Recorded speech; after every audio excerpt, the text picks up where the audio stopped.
Halo Sobat Review. Kali ini admin ingin mereview sebuah film yang mana film tersebut bisa membuat penontonnya merinding, termasuk admin sendiri. Oke, tanpa berlama-lama langsung saja kita mulai. Tapi sebelum itu, mohon bantuan teman-teman untuk mensupport channel ini dengan cara like videonya, komen untuk kritik dan saran, dan subscribe serta aktifkan lonceng notifikasi untuk updatean terbaru dari channel Terreview.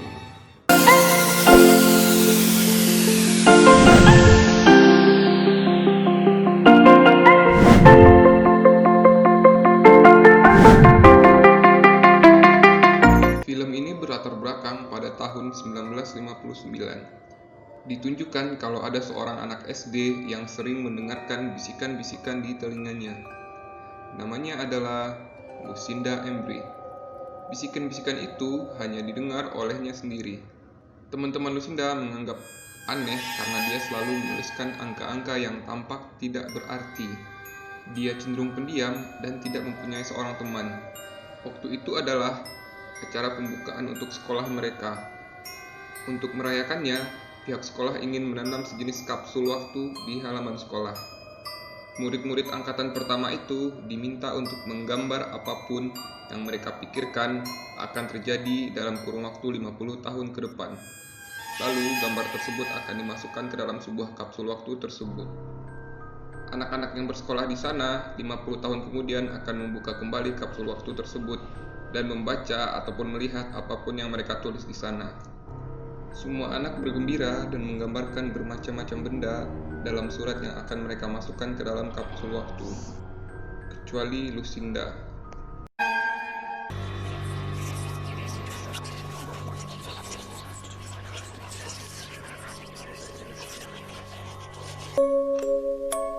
Dengan tangan gemetar, ia memenuhi kertasnya dengan barisan angka-angka yang tidak dapat dimengerti. Bahkan setelah teman-temannya selesai, Lucinda masih tetap berkutat menuliskan angka-angka ini di kertasnya. Sampai-sampai Miss Tyler, gurunya, harus menarik paksa kertas itu dari tangannya.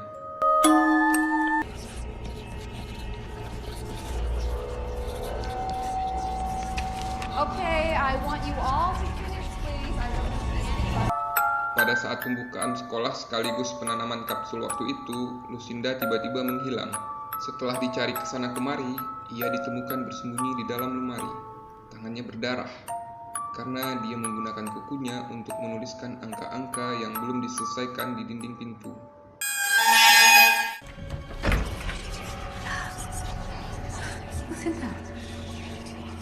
Lalu cerita menuju ke 50 tahun kemudian, atau tepatnya tahun 2009. Ditunjukkan kalau Profesor John dan anaknya yang bernama Caleb tinggal di rumah di dekat sebuah hutan. Mereka tinggal berdua karena ibu Caleb sudah meninggal dunia.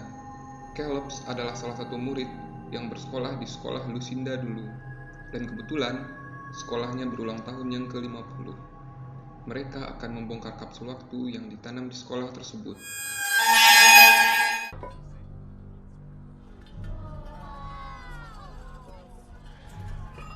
"50 tahun telah berlalu. Setiap anak mendapatkan satu amplop. Dan secara kebetulan, Caleb mendapatkan amplop yang berasal dari Lucinda.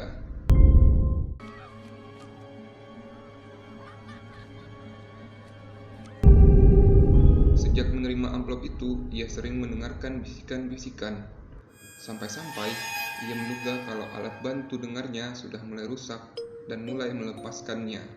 Tapi ia tidak pernah mengerti apa maksud dari angka-angka yang ditulis oleh Lucinda.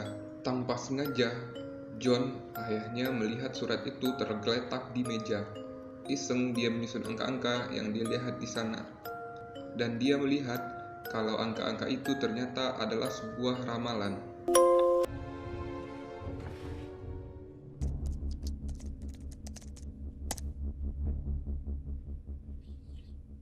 "50 tahun yang lalu, Lucinda sudah meramalkan tentang akan terjadinya pengeboman WTC.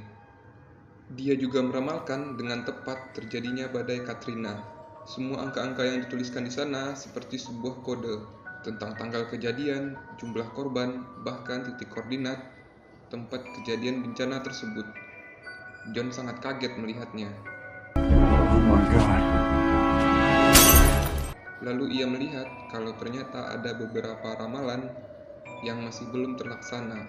Salah satunya adalah jatuhnya pesawat terbang yang akan mengorbankan ratusan jiwa penumpangnya. Dan ternyata ramalan itu terwujud. Di depan matanya, John melihat langsung bagaimana pesawat itu jatuh.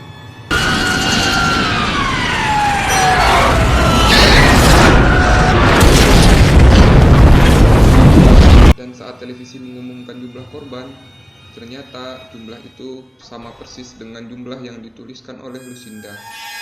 Sejak itulah John menyadari kalau memang ramalan itu benar-benar terjadi.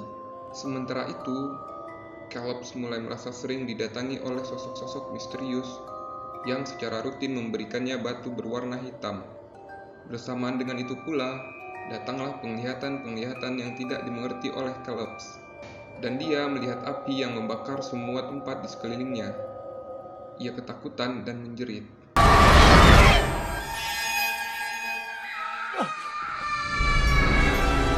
John kemudian memutuskan untuk mencari tahu keberadaan Lucinda. Ia ingin menguak lebih jauh tentang ramalan itu, tetapi sayangnya Lucinda sudah meninggal.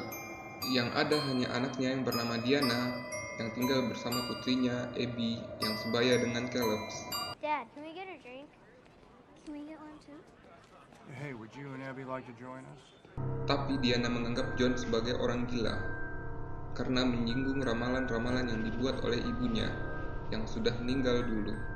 Dia menganggap ibunya gila dan tidak pernah bisa hidup tenang sampai ia meninggal. Dan ia yakin kalau John hanya orang gila yang ingin mengganggunya. John berusaha meyakinkan Diana bahwa ramalan-ramalan ibunya itu ternyata benar. Dia hanya ingin mengetahui lebih banyak tentang Lucinda. Dia menyatakan kalau Lucinda itu sudah meramalkan sebuah kecelakaan kereta api di bawah tanah yang akan menewaskan ratusan orang. Diana harus membantunya mencari tahu lebih jauh agar tidak banyak korban yang berjatuhan. Tetapi Diana memilih untuk pergi dan membawa Abby menjauh dari John dan Caleb. Dan kecelakaan kereta api itu pun terjadi. Abby, we're leaving! Honey? John berada di sekitar lokasi kejadian setelah menitipkan Caleb pada saudaranya. Ia berusaha mencegahnya sendiri apapun yang akan terjadi di sana. Tetapi ia gagal. Bencana itu pun terjadi, dan jumlah korban yang tewas benar-benar sama dengan yang diramalkan oleh Lucinda.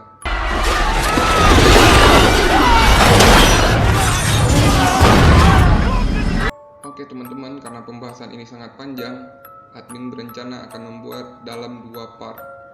Untuk part kedua, silahkan nantikan updatean selanjutnya. Sampai jumpa dan terima kasih.